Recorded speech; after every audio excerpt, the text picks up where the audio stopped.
আসসালামু আলাইকুম। আমি আরিফ আহমেদ। আজ আসলে আমরা স্টক মার্কেট নিয়ে না, আপনার হয়তো টপিকটা দেখেই অনেকে বুঝে গেছেন যে আজকের টপিকটা একটু ভিন্ন বিষয়ের। তাই আজকে আর স্টক মার্কেট নিয়ে একেবারে কথা বলবো না। আজকের টপিকটা হচ্ছে কি, সিটি কর্পোরেশনের জন্ম নিবন্ধন করতে গেলে কি কি চ্যালেঞ্জের মুখে পড়তে হবে। তো আজকের ভিডিওতে আসলে এই বিষয় নিয়ে আলোচনা করব এবং একটু আপনাদেরকে একটু চেষ্টা করব, আমার যারা সাবস্ক্রাইবার রয়েছেন, যারা আমার ভিউয়ার রয়েছেন, যারা আসলে আমার শুভাকাঙ্ক্ষী রয়েছেন, তাদেরকে একটু পরামর্শ দেওয়ার। কারণ যেহেতু আমি আমার বড় ছেলের জন্য এই জন্ম নিবন্ধনটি এই রিসেন্টলি করলাম, তো সেই কারণেই আসলে আপনাদেরকে আমি মনে করি যে আমার অভিজ্ঞতাটুকু আপনাদের সাথে শেয়ার করলে পরে আপনাদের কাজটি অনেক সহজ হয়ে যাবে। এবং এই ভিডিওর মাধ্যমে আমি আসলে তুলে ধরবো কি কি পেপারস নিয়ে যেতে হবে, কিভাবে অ্যাপ্লাই করতে হবে, প্রথমে কোন অফিসে যাবেন এবং তারপর কোন অফিসে যাবেন, এবং তারপর কোন অফিসে যেয়ে আপনার কাজটা করতে হবে, সেই বিষয়ে আসলে আপনাদেরকে একটু খোলাসা করে বলবো। তো আশা করি আজকের ভিডিওটি আপনাদের সকলের উপকারে আসবে। কারণ আসলে সামনে আমরা জানি যে আমাদের সন্তানদের বা আমাদের পরিচিত অনেকেরই স্কুলে ভর্তির একটা বিষয় রয়েছে। যখন এই স্কুলে ভর্তির বিষয়টা আসে, তখন কিন্তু এইবার সবচেয়ে বড় চ্যালেঞ্জের বিষয়টা হয়ে গেছে এই জন্ম নিবন্ধন করাটা। তো এক এক জায়গায় এক এক রকম হতে পারে, তবে একটা যে আপনি যদি এই স্টেপগুলো ফলো করেন বা এই পেপারসগুলো রেডি করে নিয়ে যান, তাহলে কিন্তু খুব সহজেই আসলে আপনার সন্তানের জন্ম নিবন্ধন করাটা হয়ে যাবে এবং তার স্কুলে ভর্তি হওয়ার বিষয়টা সুনিশ্চিত হবে। তো আজকে যেহেতু স্টক মার্কেট রিলেটেড কোনো বিষয় না, তো আজকে কোনো ইন্ট্রো নেই, এক্সট্রো নেই। যেটা হবে একেবারে সামনাসামনি আপনাদের জন্য। তো আমি একদম প্রায় প্রথম পর্যায়ে চলে যাই। তবে তার আগে একটা বিষয় আপনাদেরকে বলবো।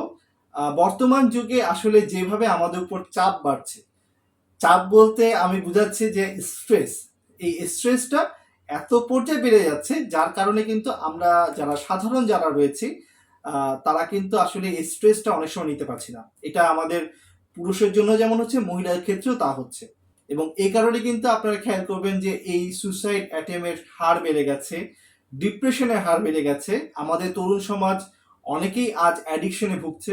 তো এই সকল মানে কারণগুলো কিন্তু হচ্ছে কি, এই স্ট্রেস। আমরা স্ট্রেসটাকে ম্যানেজ করতে পারছি না, ম্যানেজমেন্ট করতে পারছি না।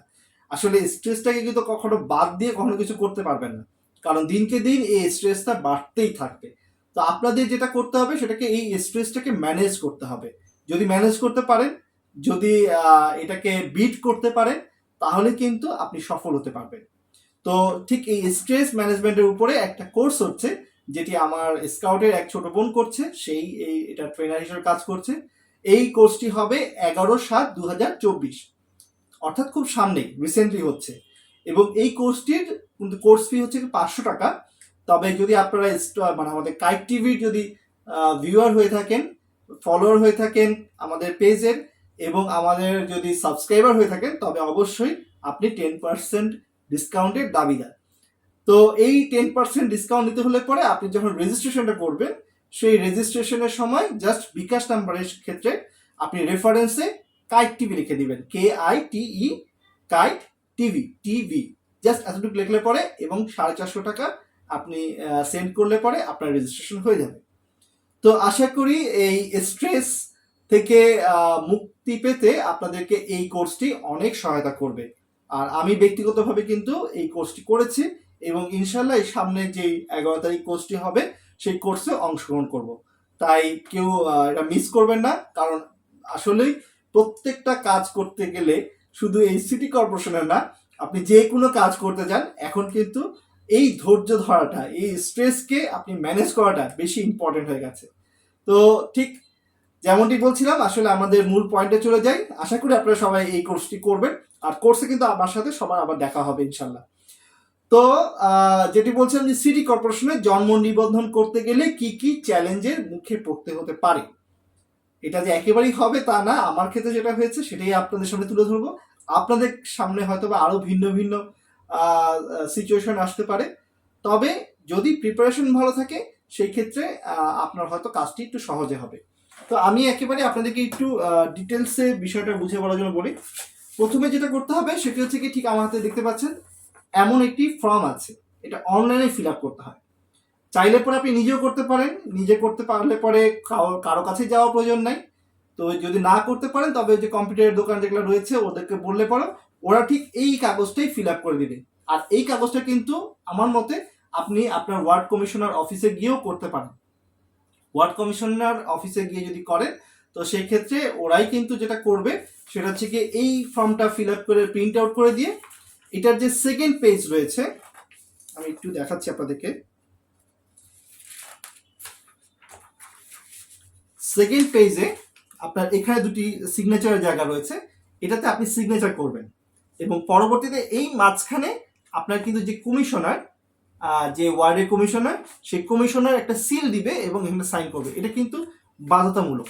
আপনার যদি এটা না থাকে, এই কমিশনারের সিগনেচার না থাকে, তাহলে কিন্তু আপনার এই ফর্ম ফিল আপ করে জমা দেওয়ার কোনো মানে নেই। তো এই গেল হচ্ছে গিয়ে আপনার জমা দেওয়ার বিষয়। এবং যেটা করতে হবে সেটা হচ্ছে গিয়ে এটার সাথে সাথে কী কী লাগবে সেটা আপনাদের বলছি। আপনার বাচ্চার একটা বার্থ সার্টিফিকেট লাগবে, যেখানে যেই হসপিটাল হয়েছে সেই হসপিটাল থেকে কিন্তু এরকম একটা বার্থ সার্টিফিকেট দিয়ে দিবে, সেই বার্থ সার্টিফিকেটটা লাগবে, প্রথমে এটা দিবেন। দ্বিতীয়তে যেটা দিতে হবে সেটা হচ্ছে গিয়ে আপনার এনআইডি কার্ড, আপনার এনআইডি কার্ডের ফটোকপি, একদম প্রথম পেজ প্রথম যে অংশটা এবং যে দ্বিতীয় অংশ, এখানে কারণ দ্বিতীয় অংশে আপনার ঠিক অ্যাড্রেসটা রয়েছে, তারা জাস্ট এটা মিলিয়ে দেখবে যে অ্যাড্রেসটা ঠিক আছে কিনা। কারণ আপনি এক কমিশনারের আন্ডারে সিগনেচার করাচ্ছেন আর আরেক ওয়ার্ডে থাকবেন, তাহলে কিন্তু এটা হবে না। সেই কারণে আপনাকে যেটা করতে হবে যে একই অ্যাড্রেসে যেই ওয়ার্ড কমিশনার হয়, যেই অঞ্চল হয়, সেই অঞ্চল থেকেই আপনাকে সাইনটা করাতে হবে।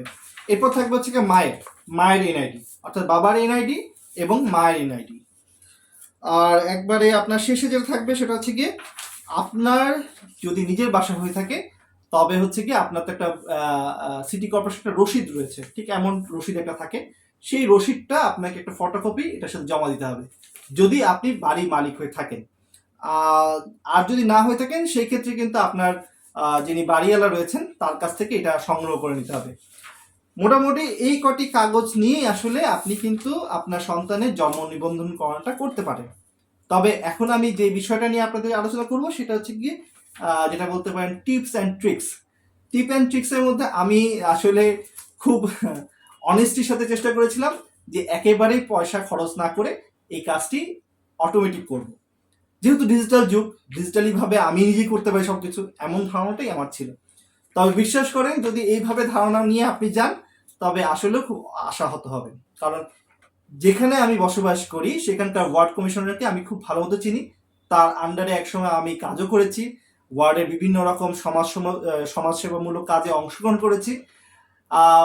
তারপরেও আরও অনেক রেফারেন্স তার সাথে আছে, যে তার সাথে একসাথে কাজ করা, তার সাথে পারিবারিকভাবে একটা রিলেশন, সব বিষয় মিলে আমি ধারণা করেছিলাম যে আমি এই কাজটা করতে একটা পয়সাও খরচ করব না। আর এর ফলশ্রুতিতে যেটা হয়েছে আমার সাথে সেটা হচ্ছে আমাকে এই ওয়ার্ড কমিশনার অফিসে 3 বার যেতে হয়েছে। জি, 3 বার। 3 বার কিভাবে? প্রথমে যখন ওরা রেফারেন্স পেয়ে গেছে, আমি যাওয়ার আগে তো অবশ্যই ফোন দিয়ে গেছি, কারণ আসলে আমরা যারা জব করি, বিভিন্ন প্রতিষ্ঠানে রয়েছি, তারা কিন্তু ছুটি নিয়ে কোথাও মানে যাওয়াটা অনেক বড় একটা সময়ের বিষয়। তো সেই কারণেই রেফারেন্সটা ইউজ করেছি প্রথমেই। তো ওরা যখন বুঝেছে যে আমার কাছ থেকে একটি পয়সা পাবে না, তখন কিন্তু তারা আপনাকে সরাসরি বলবে না, বিভিন্ন রকম অজুহাত আপনাদের সামনে দাঁড়া করবে, এই হয়েছে ওই হয়েছে।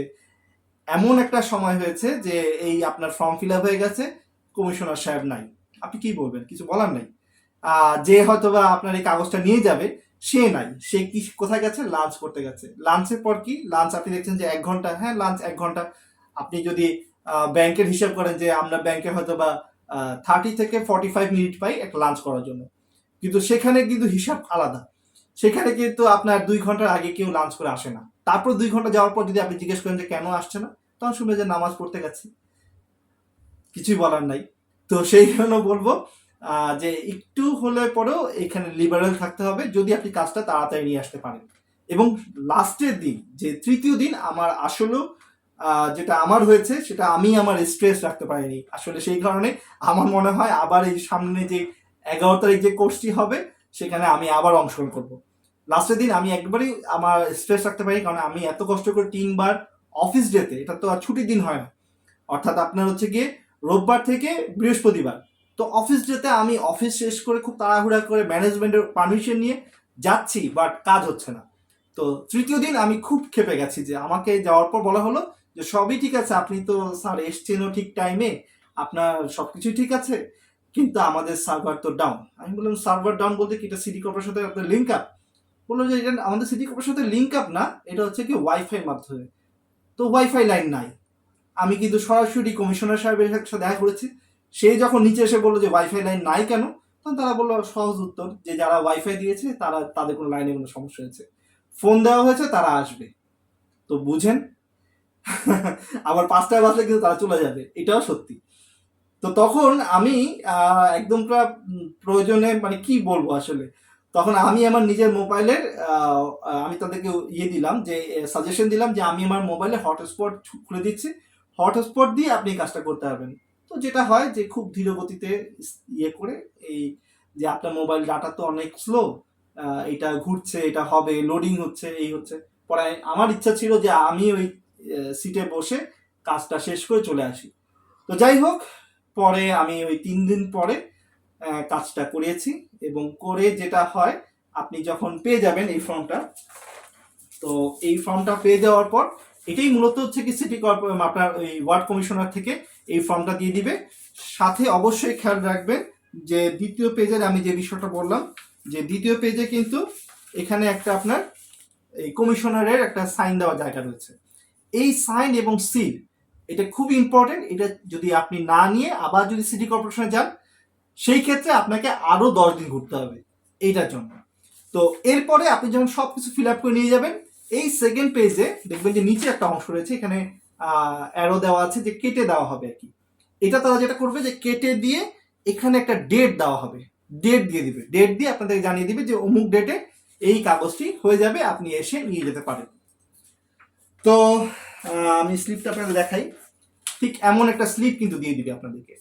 তো এই স্লিপে আপনার ডেট দেওয়া থাকবে যে কবে আপনি ডেট এসে এটা নিতে পারবেন। তা আমার সাজেশন থাকবে, যদি আমি এখনো হাতে পাইনি, আপনি দেখতে পাচ্ছেন যে আমি জাস্ট এটা জমা দিয়ে এসেছি, তো এটা জমা দিয়ে এসেছি, এটা কিন্তু জাস্ট আপনার যেটা করতে হবে সেটি হচ্ছে কি, এই ডেটের আমার মনে হয় 3-4 দিন পরে যাওয়াটাই ভালো, কারণ আফটার অল সেটাও সরকারি অফিস। তো আপনি যদি ঠিক ওই ডেটেই যান, আপনার কাজ যে হয়ে থাকবে তার কোনো গ্যারান্টি নেই। তো সেই জন্য আমি বলবো যে 3-4 দিন পর গেলে পরে হয়তো বা আপনার কাজটি হয়ে থাকবে, সেক্ষেত্রে আপনার সেই সময়টা বাঁচবে।